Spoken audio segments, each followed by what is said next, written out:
Hi, good morning and welcome to our presentation on the Electric Vehicle Smart Charging Network. Thanks for your interest in this project. We're very excited to be launching. Hopefully you can all hear me. Before we jump in, I just want to acknowledge that we are broadcasting today from Ghanaland, and I encourage you to just take a moment to reflect on the importance of this land to the traditional owners and from wherever you're dialing in from. So today we're going to present some information for you, potential site hosts for the Electric Vehicle Statewide Charging Network. Next slide, please, Simone. Just some basic housekeeping. If you could just keep your video turned off and mute your microphone during the presentation. So there'll be two presentations, that would be great. We will have questions at the end of the presentation, so you can there should be a little icon in the top right corner of your screen, which sort of looks like a speech bubble with some lines through it. If you click on that, sorry, I think it's a speech bubble with a question mark in it. So if you click on that, you should be able to ask questions as we go through the presentation, and I'll direct them appropriately after. Next slide, thank you. So today's speakers, we've got Mark Borlace from the RAA. Mark is a Senior Manager in Future Mobility, and he's going to speak to the state of electric vehicles in South Australia and consumer attitudes. And we've got Peter Nattrass, who is Manager of the Future Industries team in the Department for Energy and Mining, and myself also from that same team. Next slide, please. Thank you. So Mark's going to speak to some recent research that the RAA has done around the state of EVs, as I mentioned before. We're also going to cover what is the statewide charging network. So what does it look like? Where are the chargers planning to be located? We're going to consider what are the benefits for you as potential site hosts, a little bit on how we actually chose the locations, and what the timelines for when the network's being rolled out, and a little bit about what makes your site suitable and what you need to be mindful of. So following that, we'll have a question and answer session. So without further ado, I introduce Mark Borlace from the RAA.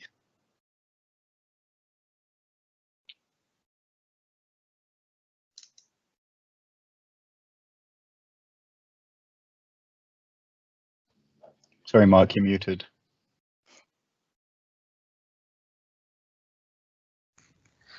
G'day, sorry about that. Look, yeah, there's been a fair bit of research about the uptake of EVs, and if we just go to the next slide, this is typical of the sort of growth that we're expecting in the take up of EVs. And effectively, what happens is most forecasters are saying by in a conservative mode, by 2040, at least 60% of all sales will be EVs. Now the reality is that it's probably going to come much quicker than that. We've already got companies like Volvo saying, from 2030 they won't be making internal combustion engine vehicles, and you've started to see that with Holden and some others doing it as well. GM, sorry, Holden don't exist. But so what we really want to demonstrate to people is that they are going to come. And if we can just have a look at the next slide, you'll see that across the world, it's a similar sort of take up, and Australia's in amongst that group. There have been some impediments, and there still remain some impediments to EV uptake, in the sense of the lack of government support for them. That is in incentives, but I think we'll see that change. The states themselves now are starting to think about incentives as the infrastructure starts to roll out, and part of what we're doing today is to make sure that infrastructure is out there to make sure that people get over the two main issues that they have with EVs. One is the cost, and that's related to essentially the cost of the batteries, and the cost of batteries is coming down significantly. And the other part is range, that they can actually drive it somewhere and know that they'll be able, won't be stranded without being able to charge it. So today's program is about how we can expand that so that we can get rid of one of those impediments to the uptake. If we can just go to the next slide. We've commissioned Deloitte to have a look at the sort of interest that South Australians have in the uptake of EVs, and our appetite for EVs is ahead of the national average, and per capita, we've got the largest uptake of EVs per capita outside of the ACT. Now, part of that is because the infrastructure in the city has been quite good. In fact, Adelaide, through things like Adelaide City Council and some others, have been have been putting a lot in the city so people know about it. The RAA has taken and the other motoring clubs have taken a major shareholding in ChargeFox. So we've just finished putting in very fast chargers, the 350 kilowatt ones, every 200 k's from here to Melbourne, Melbourne to Sydney, Sydney to Brisbane. So interstate travel on vehicles with ranges of around 400 k's is now a reality. So we've got them at Murray Bridge and Keith, and that effectively allows, depending on your technology, for you to recharge your vehicle in as short as 15 to 20 minutes and as long as 40 minutes to an hour. But they're at locations where you can relax and have something to eat. If we go to the next slide, the importance of the infrastructure in our member surveys is showing that it is essential that up to 88% were saying it's either important or very important, and that infrastructure is important to get out into the regions. We know that eventually in the city that will probably end up like Norway, where over 90% of cars are charged overnight, but they certainly want to have the comfort that if they move outside the city or they're doing more than their range, that they'll be able to find somewhere they can charge quickly. If we can just go to the next slide.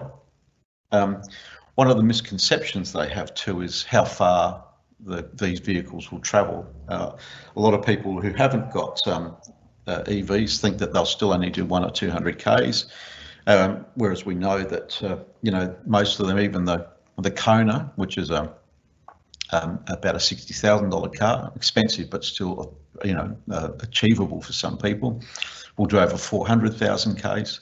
400 k's. So this range issue will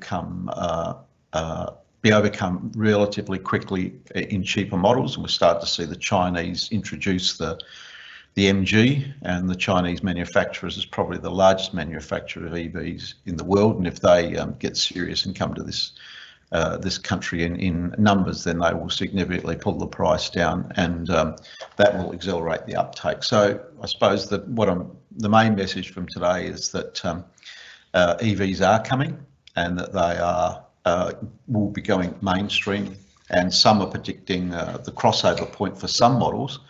That is the crossover point is where the price of an electric vehicle and the price of an internal combustion engine are about the same. Could be as short as 2025, and once that happens, I think we'll see a trickle become a flood. So yeah, it's about getting the infrastructure in place and being a first mover in this space to have a commercial advantage. So that's probably about as much as I can tell you for how the consumers are thinking about it. So thank you.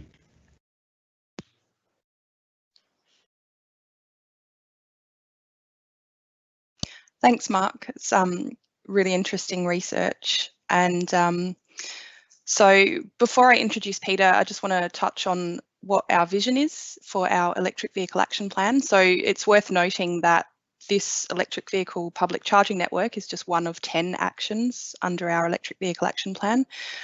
If you wanted to find out more about the plan, just go to electricvehicles.sa.gov.au. So our overall vision for electric vehicles in South Australia is that we want to be a national leader in electric vehicle uptake and smart charging by 2025. This will enable us to harness our abundant renewable energy resources in the state, and we've had a lot of modelling done to show that it's going to reduce motoring costs and electricity costs for all South Australians by optimising our electricity network. It also has the added benefit, of course, of reducing air noise and carbon pollution. Next slide, please, Simone. So what are we doing? We've got, for this particular action, we've got 13.4 million in grant funding that we're making available for charge point operators to install charging infrastructure that will be part of the public charging network. And that's why we're seeking site hosts such as yourselves. We want to do this primarily to remove the main barrier to electric vehicle uptake, which is driving range anxiety. So if people can see that there's a good fit for purpose public charging network, it's going to help make that decision to give consumers confidence to buy the car, an electric car. The network itself, we envision will have about 100 or over 100 service locations or unique sites across the state. And that will include about 500 individual charge points. And we also are targeting construction this year, not for all sites, but for some sites. So we're looking at shopping centres, supermarkets, car parks, town centres, council-owned sites and public amenities, and of course hotels, motels and holiday parks. So basically anywhere that people are stopping during the day, because the idea of the network is that it basically integrates seamlessly into people's lifestyles. They're not having to go out of their way to charge. They're not having to waste time while it's charging. So the next presenter is Peter Nattrass, and Mark Borlace mentioned about the City of Adelaide with some charging infrastructure. So Peter was basically spearheaded a campaign to get, I think there's now 43 public chargers installed in the Adelaide CBD alone. So there's a lot more than a lot of people think. And Peter was fundamental to getting that happening very rapidly. So I introduce Peter Nattrass.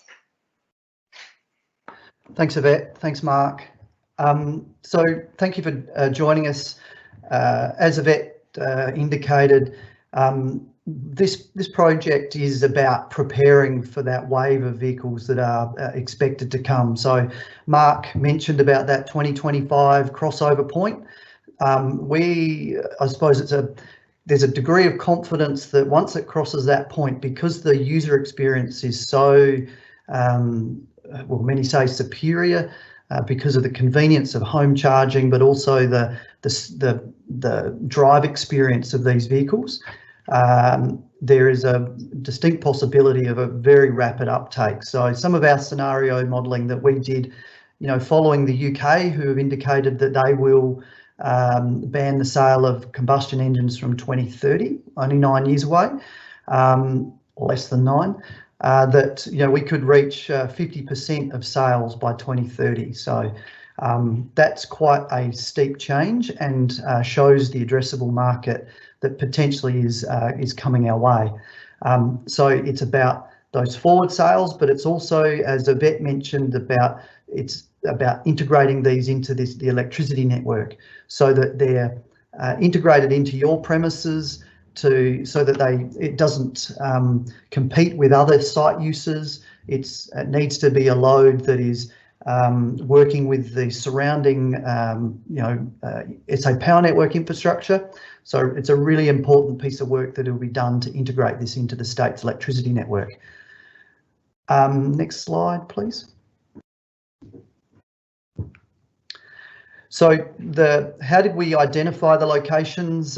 There's some work that was undertaken with a consultant to model trips across South Australia, so that we're looking at a maximum of 2 hours for safety. So we need people to stop at least every 2 hours to take a rest break. So we also looked at topography. Like all vehicles, if you're going up through hilly country, there's a higher, energy need to move that vehicle. So we used an assumed energy efficiency, kilowatt hours per 100 kilometres.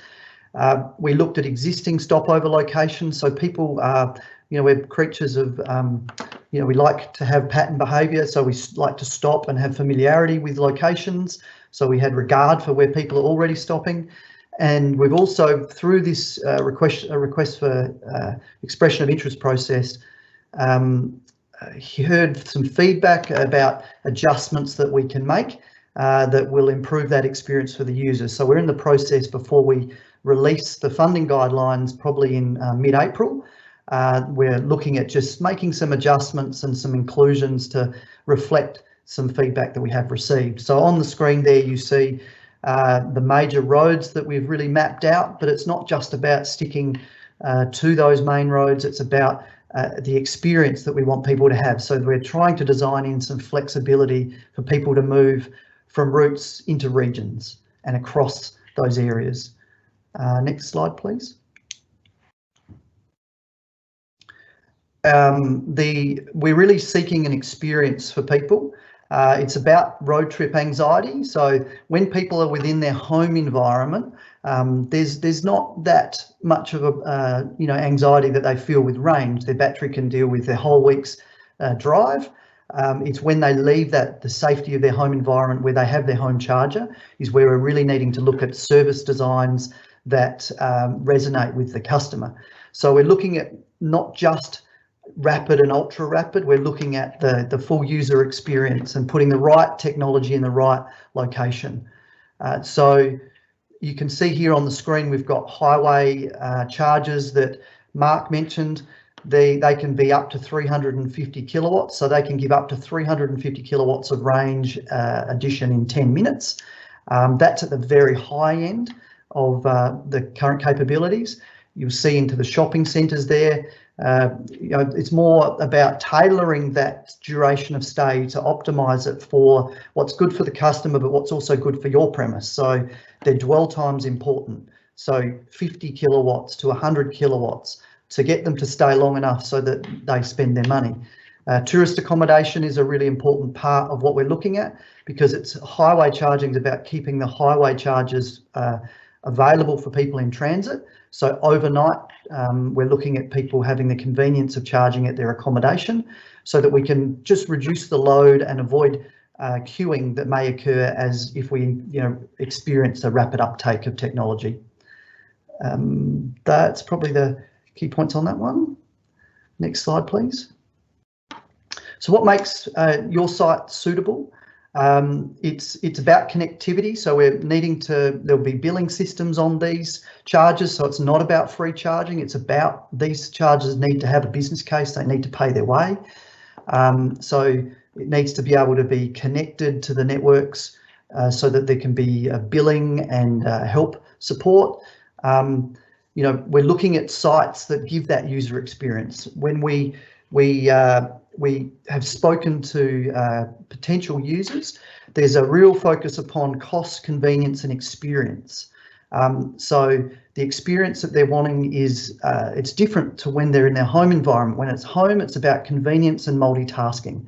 They want to be able to charge and have time savings in their day. So charge at home or charge at the shopping centre to be able to, not have other trips to, that they would currently have.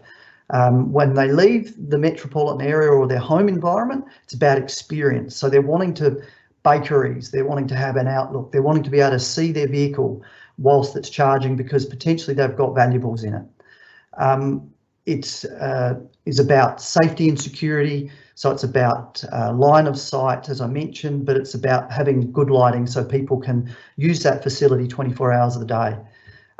When they're looking at selecting your site, so charge point operators will be approaching you in our next phase. So if you've registered your details, we'll be providing your details to those charge point operators for them to come to you with what they're proposing and for them to be able to then submit to the government for their grant proposal that they've secured your site. Important that you don't necessarily secure yourself just for one, because that person may not be successful. So keep the door open to others and pick the one at the end of the day that's best for you. So proximity of your parking bays to electrical infrastructure will be really important because that will reduce trenching, so disturbance to your garden beds, to your car parking areas. And also it will reduce the cost of that installation, which will improve the chances that they'll select your site.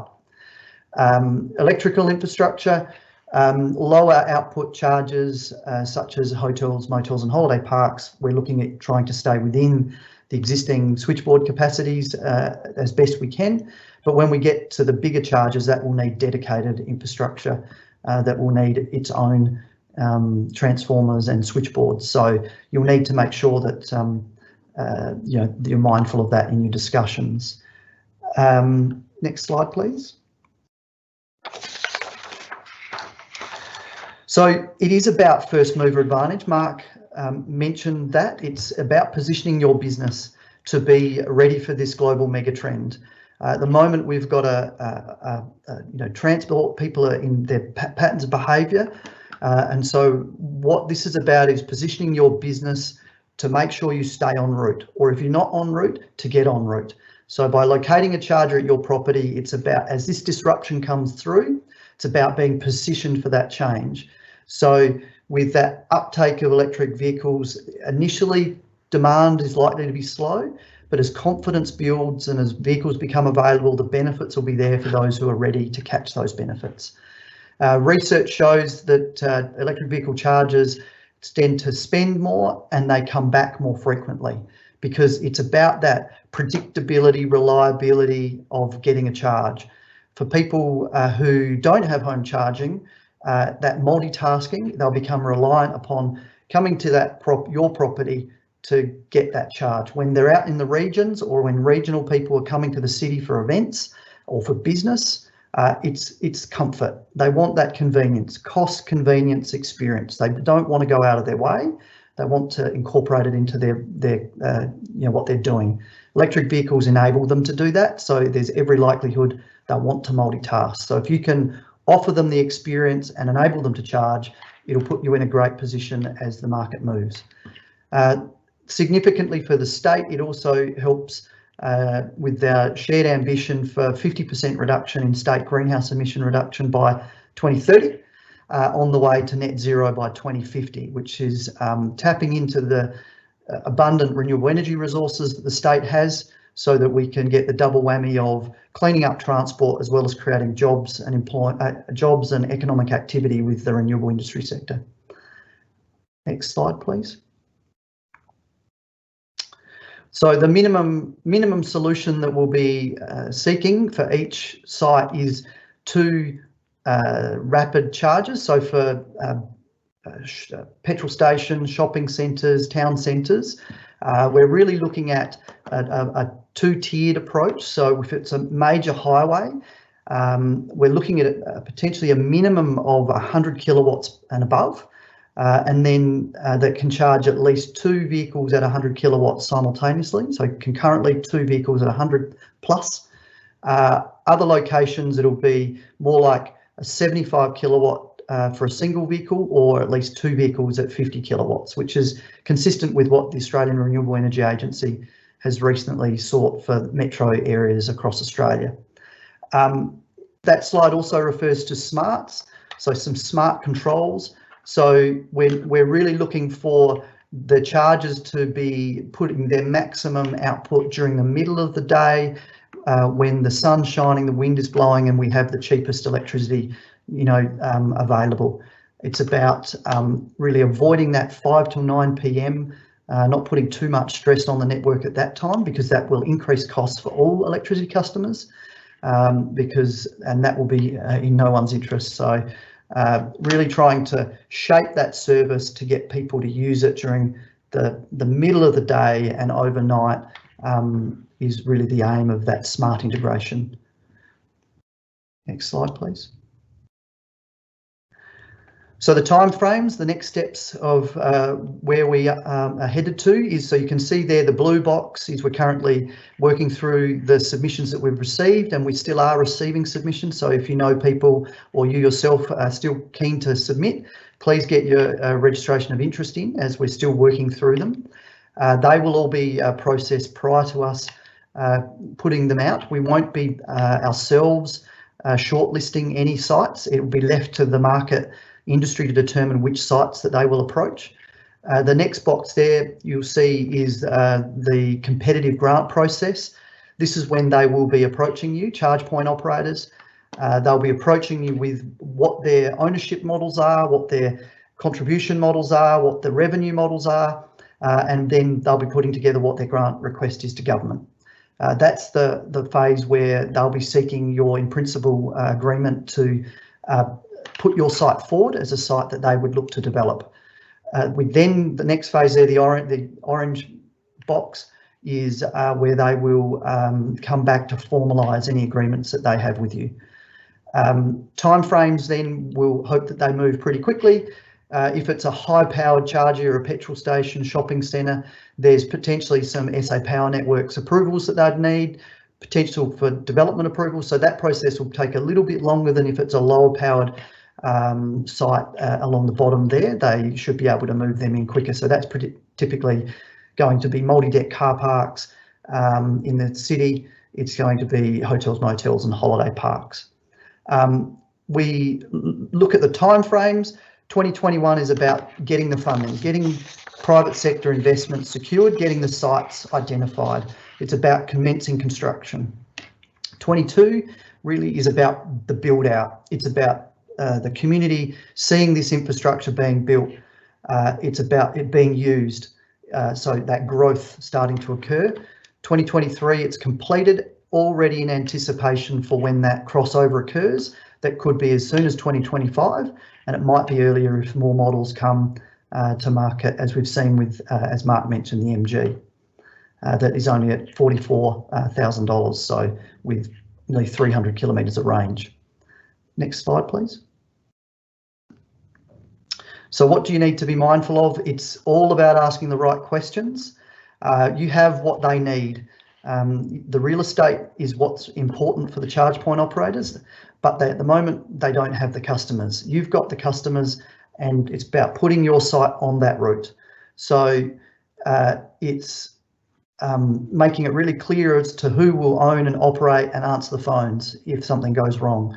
It's about the levels of service, making sure that your customers get the service that they're after, so that there's a turnaround if it's broken, that they know who to call, and they know that, and you have confidence it'll be put back in service quickly. Revenue is likely to be very limited in the early stages, and so their capacity to pay fees to you for use of your site will likely be, severely impaired.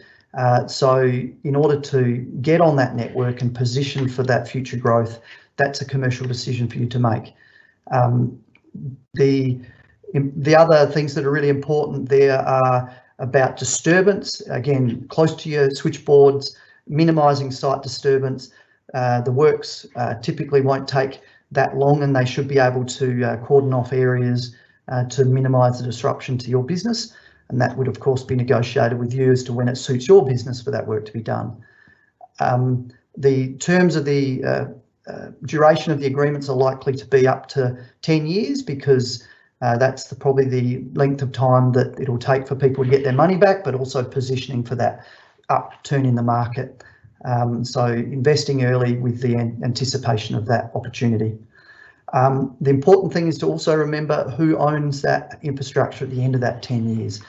Making sure that, there's make good provisions that at the end of that agreement, you either own that infrastructure or they make good, remove it and reinstate the site so that you're not left with an abandoned asset at the end of that day. So that's the end for that slide.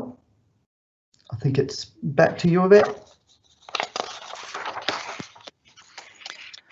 Thank you, Peter. Interesting stuff. So we've had a couple of questions. Someone has asked, will the EV charging stations also intersect with other priorities such as SA tourism priorities?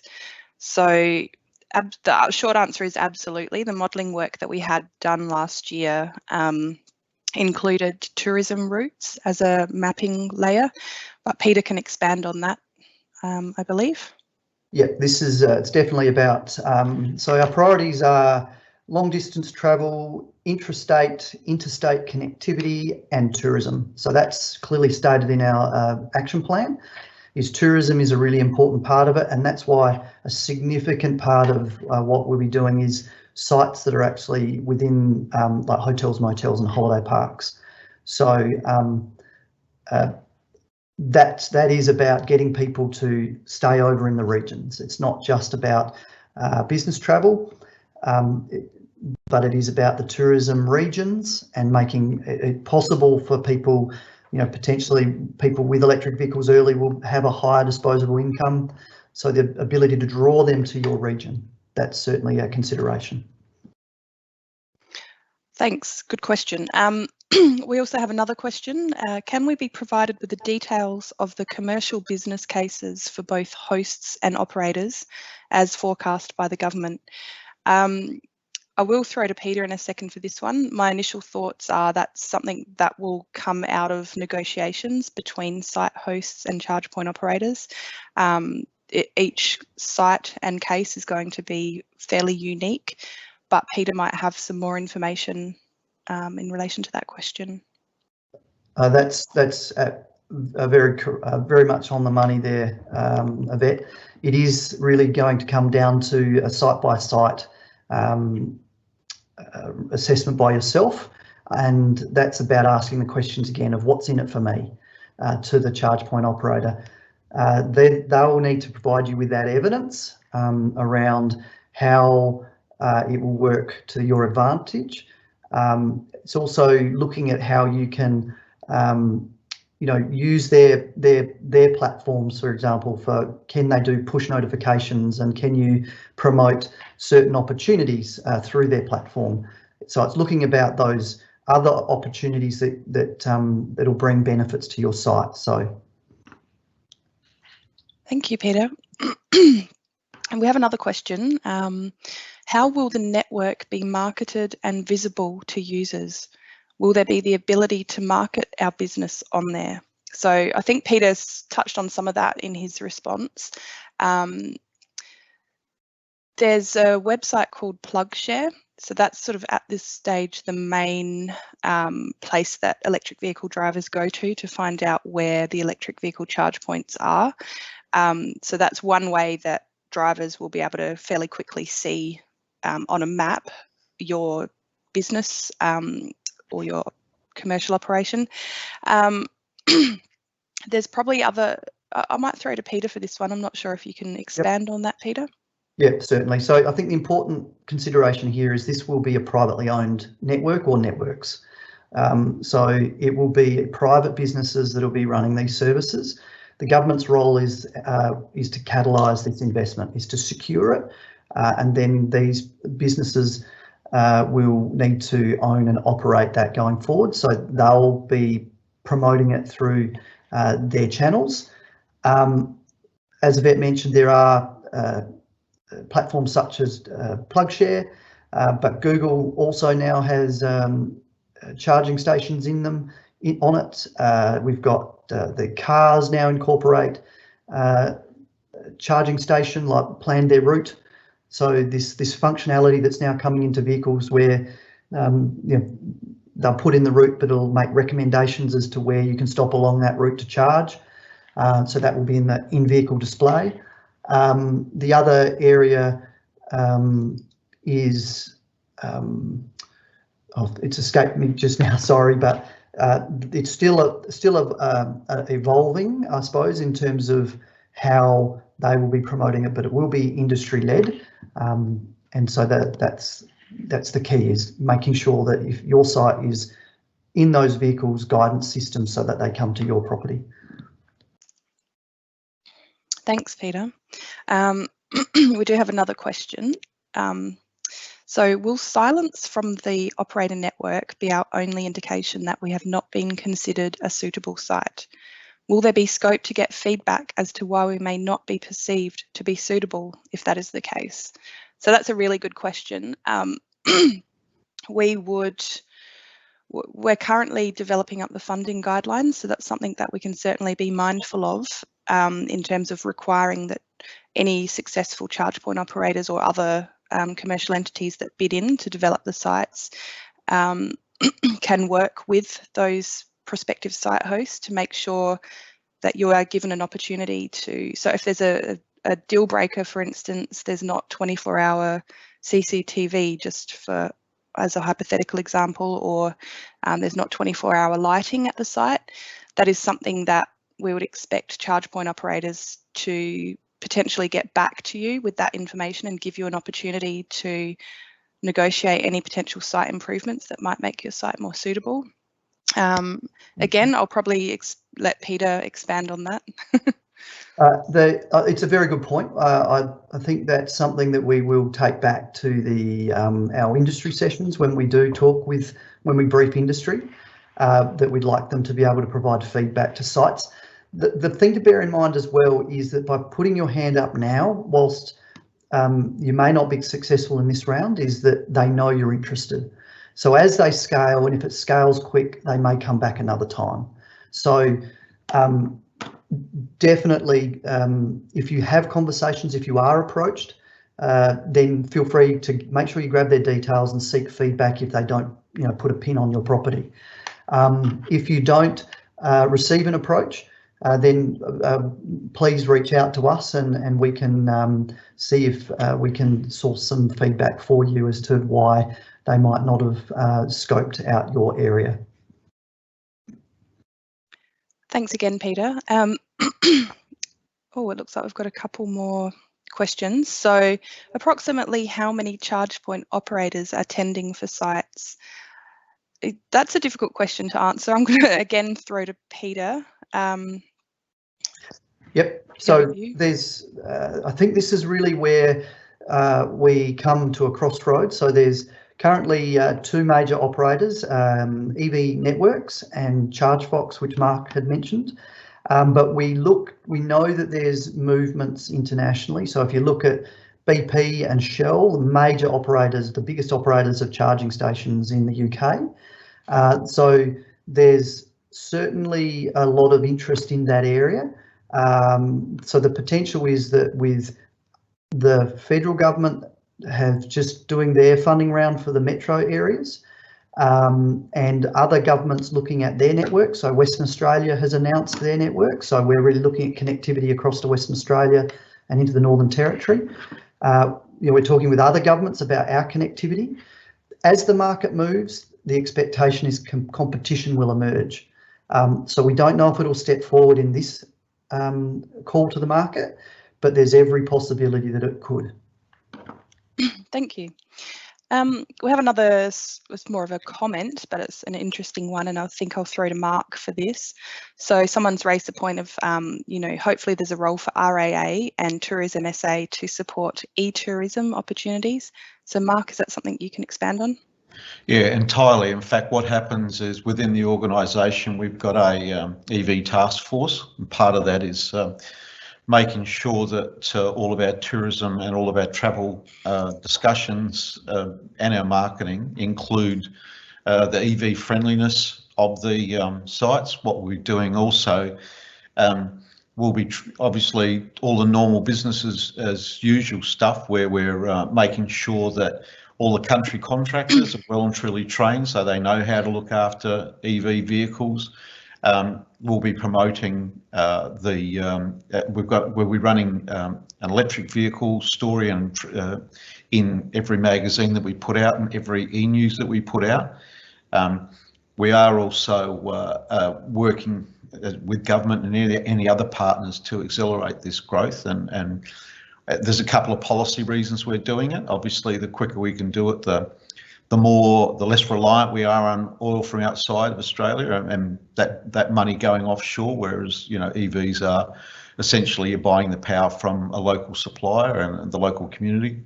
So we're interested in that, and obviously the environmental benefits that flow from having EVs from a grid that's increasingly getting greener. Thank you, Mark. That's some great points there.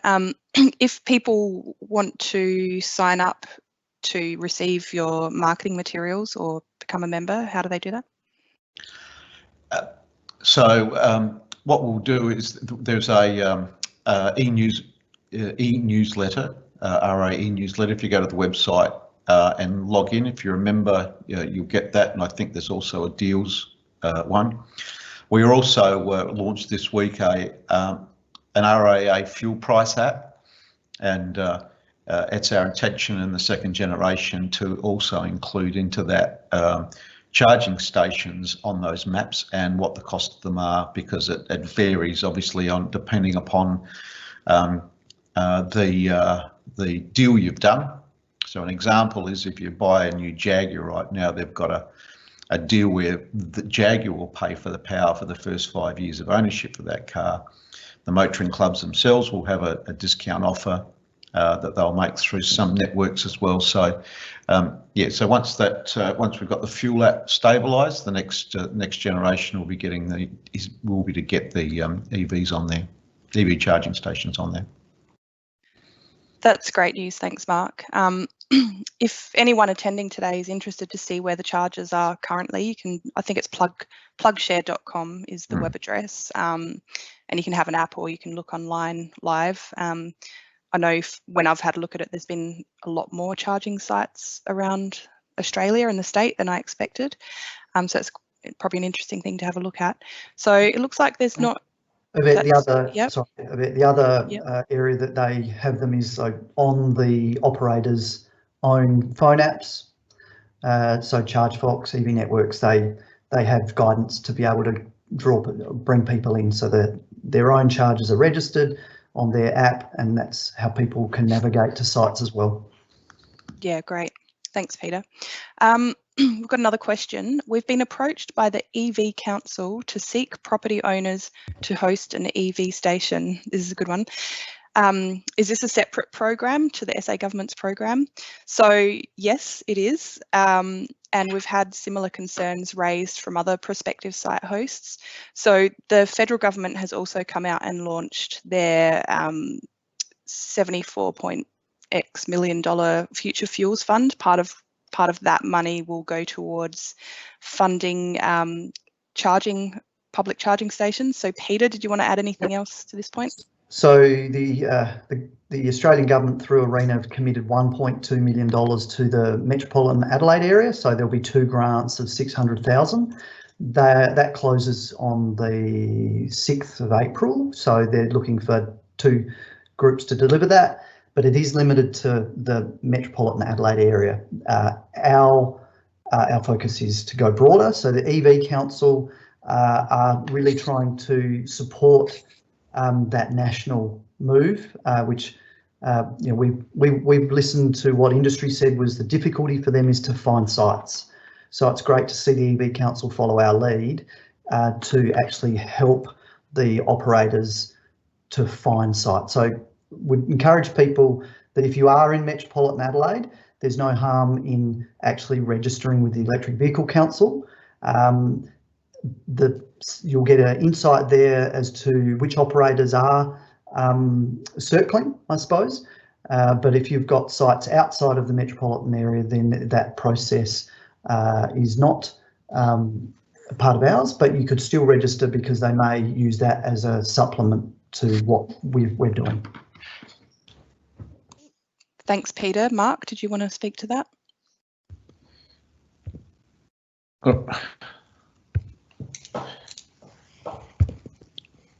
Okay. Sorry, I was just trying to unmute. Yeah, look, the reality is that there'll still be a need for some fast chargers inside the metropolitan area. Those vehicles that are going to be used for commercial purposes, that just do a lot of Ks, will still need that sort of comfort. So yeah, no, I think it's complementary, but the greater need is probably in the regions, as Peter said. Thank you. We have also heard of other presumably private network operators, for example, one from the UK, a company called EVC that's been directly approaching South Australian businesses. I'm not sure if they're going Australia-wide. Yeah, so I'd just caution, I suppose, at the moment on that. It would be advisable just to stay within the sort of formal processes, such as you know, groups such as Electric Vehicle Council and what the state is trying to deliver, just to make sure that there's some quality controls, and you know that you are confident in having a smart solution delivered that doesn't then trigger switchboard upgrades, you know, prematurely because it's poorly integrated. Thank you, Peter. So it looks like there's no further questions. So we'll wrap it up. This session, I believe, or the other session that we're delivering will be recorded and made available online. So we are here to help, and if you've sent me an email and it's taking me a while to get back to you, I do apologise. We've had quite a lot of interest in this program, which is great. So there's your contact details. You can always find those contact details at electricvehicles.sa.gov.au, or you can email electricvehicles@sa.gov.au with any questions. And call that number on the screen. So thank you very much for joining us today. We really, really appreciate your interest in this, and we're really excited to see it starting to take shape. Thank you.